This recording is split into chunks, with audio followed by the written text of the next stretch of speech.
Somewhere out there is a woman who failed her own paternity test as the mother. Her DNA said the children weren't hers. She'd given birth to them herself. She wasn't lying. Her body was the mechanism early in pregnancy. It's actually common for a woman to conceive twins, and for one of those twins to stop developing within the first few weeks. Most of the time, nobody ever knows. The surviving embryo simply continues to grow, and the other one seems to vanish, but it doesn't always vanish completely.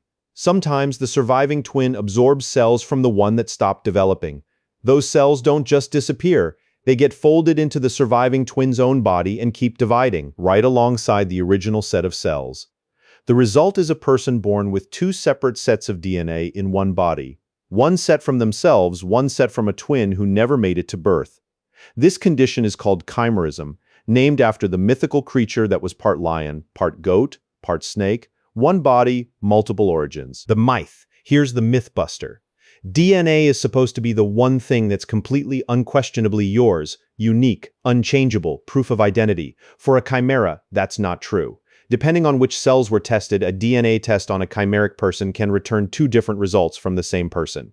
This isn't science fiction. In documented cases, mothers have been told their own biological children don't match their DNA, not because of any mistake, but because the mother's blood carried her vanished twin's genetic code instead of her own in that particular tissue.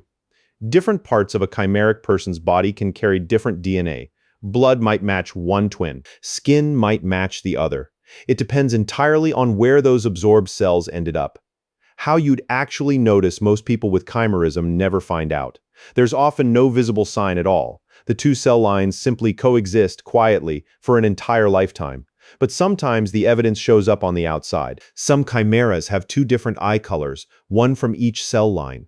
Some have a visible line down the middle of their body where skin pigmentation shifts, like two shades stitched together. Some have one side of their body slightly different in size from the other.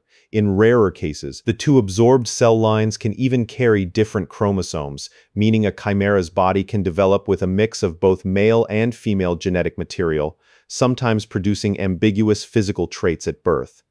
Most chimeras, though, look completely ordinary. The difference is written into their cells, not their appearance, which is exactly why almost none of them know. It's more common than you think. Full chimerism from an absorbed twin is rare. Only around 100 documented cases exist. But there's a quieter, far more common version almost nobody talks about. It's called microchimerism, and it happens during ordinary pregnancy. Not from a lost twin, but from you and your own child. During pregnancy, small numbers of fetal cells cross the placenta and enter the mother's bloodstream. Some of those cells don't just pass through, they settle permanently in her body, her liver, her heart, even her brain. They can remain there for decades after the child is born. The traffic runs both ways too. Cells from the mother cross into the developing baby as well, meaning most people carry a small trace of their mother's DNA inside them for life, a quiet, cellular souvenir from the person who carried them. The takeaway. The idea that your DNA is one single fixed thing turns out to be an oversimplification. For a small number of people, identity at the cellular level is genuinely a mix, carrying the code of a sibling they never met or of a child they carried for 9 months. Chimerism rarely causes any harm. Most people who have it live their entire lives without ever finding out, which means somewhere in the world right now, someone is walking around carrying DNA that technically isn't only theirs, with absolutely no idea. Your body has kept stranger secrets than you'd think, and most of them you'll never know about. If this surprised you, subscribe. There's a lot more your cells aren't telling you.